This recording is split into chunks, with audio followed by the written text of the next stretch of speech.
Alright, so here's a fan I've been working to get you for a while, and it's been problematic. So I'll tell you the whole story. So I've long been a fan of the Moss heirlooms and the other like GE Vent Moss fans, especially the Bell Canopy ones. Those are big childhood fans for me. They're real common in this area, or at least were when I was a kid, not so much anymore. And I don't even know if I even have any, to be honest. I know I've got some rich ones. I've got that Brone. That's the same basic fan, that copper Brone that's in the museum. So anyhow, but the first I ever saw that they made a 42-inch one was when I saw a 80s JCPenney catalog.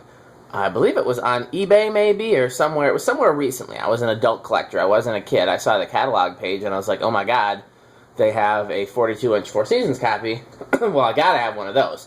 I think I was even working for the museum at that point, so... oh, you know what? I forgot something important. Hold on. Don't go anywhere. So, I don't know if you can still hear me. I will kind of continue my story as I run down the stairs.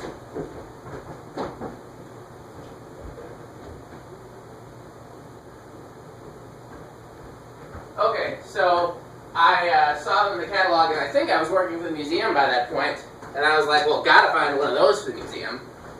And I looked all over, and I really don't remember where I finally found one. Here's the original tassel. I don't know why it's this dark color, but that is the original tassel. Maybe somebody dyed it. Maybe it's the original color. I don't know. So, anyhow, yeah, so I finally found one for the museum, which is antique brass with stencil blades. I made it up exactly like the JCPenney catalog page.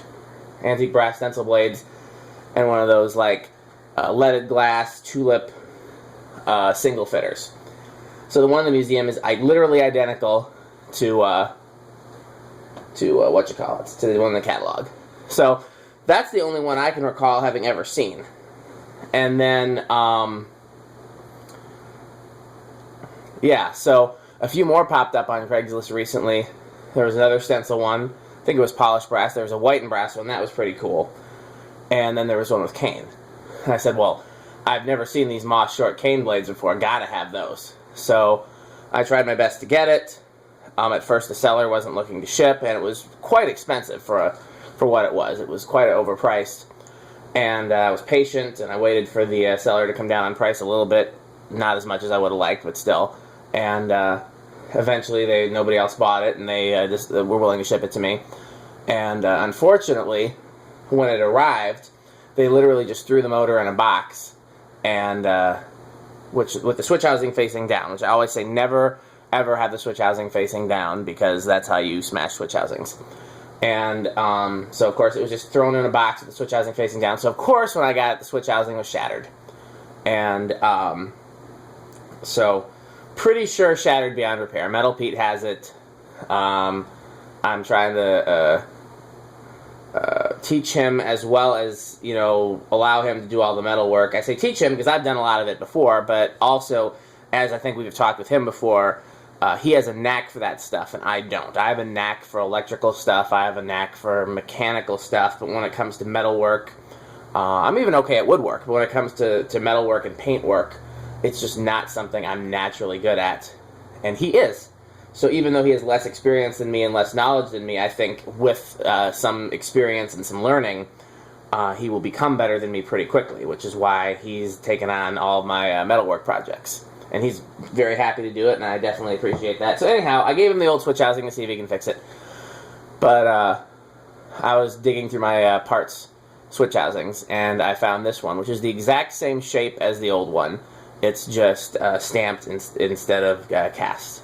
So the original switch housing would be cast zinc or cast pot metal, and this one is all stamped steel.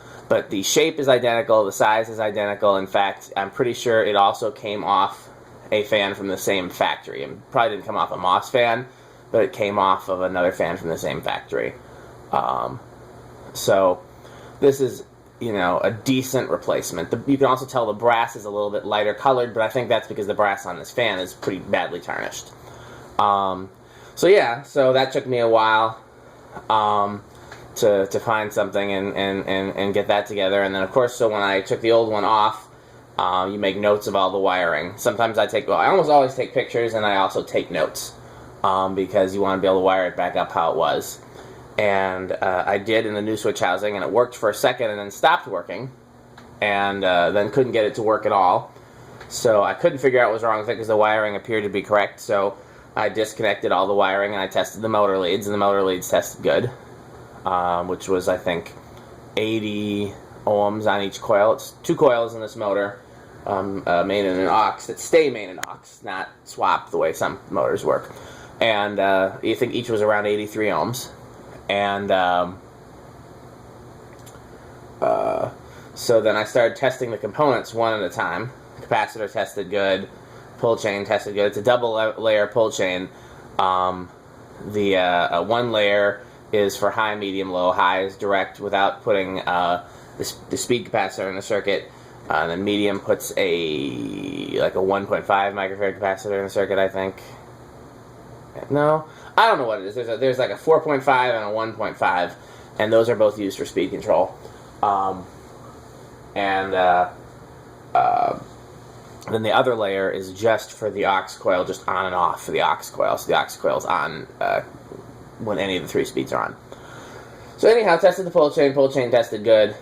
Tested the reverse switch, and initially the reverse switch did not test good, so I was like, okay, another bad reverse switch. And then as I was wiring it back up again and continuing to test it, the reverse switch tested good again.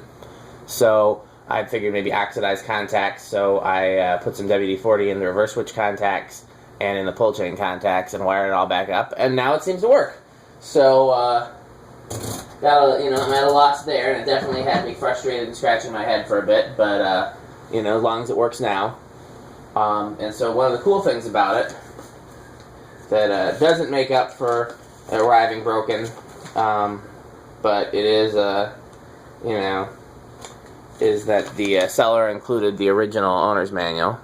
So I don't know if you can see that. It says Moss Manufacturing HFD-42 Heirloom Deluxe.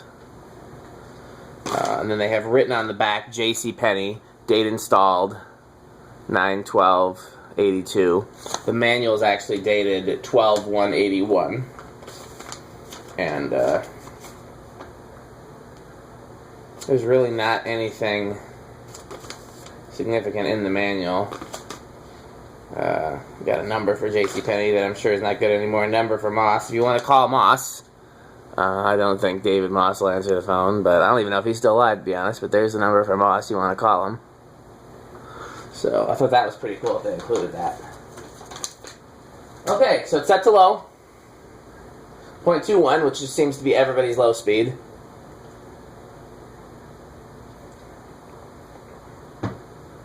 I did my preliminary test when I hung it to just make sure it wasn't badly out of balance, and it's not. But I haven't really tested it other than that. So I have a lot of questions about this that I wish I could ask David Moss or whoever. 0.33 on medium. Because it's clearly a copy of the Four Seasons. Okay, which, great. I love the Four Seasons. A cool import copy of it. Great. Okay, sold. I'm there. So, and then I understand that, like their Zephyr copy, it's going to have, so 0.41 on high, it's going to have their bell canopy and filigree sideband. Okay. So far I'm with them. Okay? But then here's what I don't get. So remember how I told you this is the same size switch housing as the one that came out that's broken. You may note that that is smaller than the switch housing that's on the 52-inch fan. And it's not a bad air mover, but it's clearly using a lower value capacitor and or a smaller motor than the 52-inch. Size-wise, the motor seems the same. I'd have to measure the coils to see current if it's electrically similar. I'm not going to do an airflow test because it's freezing up here. The heaters are on, and we did one on the stencil version. So, okay. So what I was saying. So, A Casablanca Four Seasons has the same size switch housing as a Zephyr. So why doesn't this have the same size switch housing as the 52-inch version? And then my other question is, okay, so a real Four Seasons has stub arms. This has Panama arms. Why? Why, you know, either keep the arms the same length and use the same arms as the 52-inch heirloom, so you only have to manufacture one size arms, or make them an accurate copy. Why make them this length? It doesn't make any sense to me. 0.19 on reverse slow. It shouldn't be drawing anything different in reverse because the coils are we blurry? You guys didn't tell me we were blurry. How long has it been blurry for?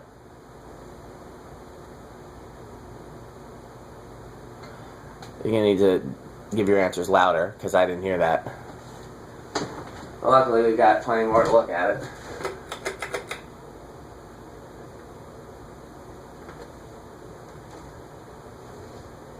Has it been blurry ever since I took that manual out of the way? I really hope not. You know what? I gotta start it over just in case.